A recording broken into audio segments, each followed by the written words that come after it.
қазақ тілі сабағымызда сабақ бастамас бұрын бір-бірімізге бір жақсы мотивациямен бастағым келіп тұр, иә?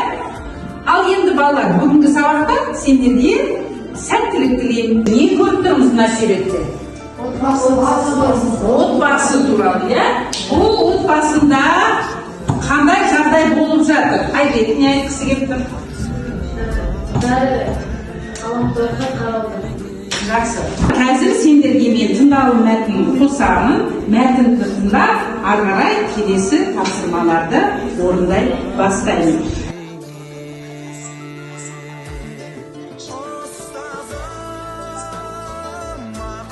Ал балалар, міне мәтінді тыңдап болдым, енді кәдімгі сұрақтарға жауап беріп көрейікші. Ғаламтордың қандай пайдасы бар екен?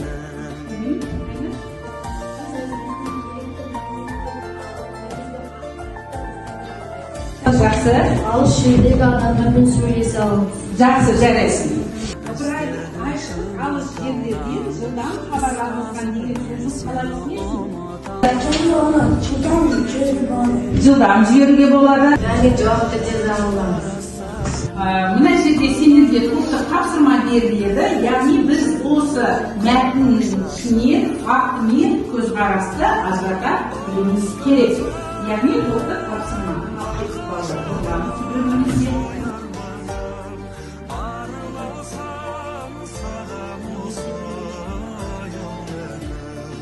Болды қоя, жарайсыңдар. Болды, тоқтаймыз, уақытымыз аяқталды.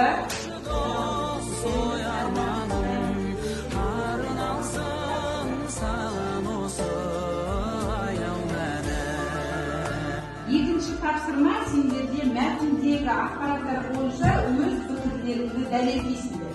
Қазір біз ноутбук әдісі бойынша сендерге ноутбуктар таратылады. Бұл жалпы жұптық тапсырма.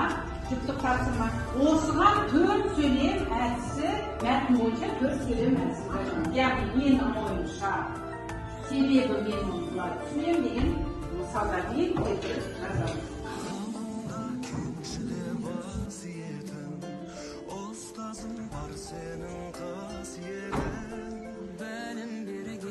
Балалар, мәтін бойынша біз нені білдік? Ғаламтордың пайдасы мен зияны.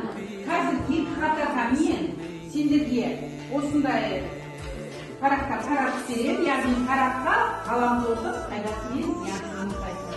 Ал келдік балалар. Енді қандай тапсырма берді бізге? Жақсы.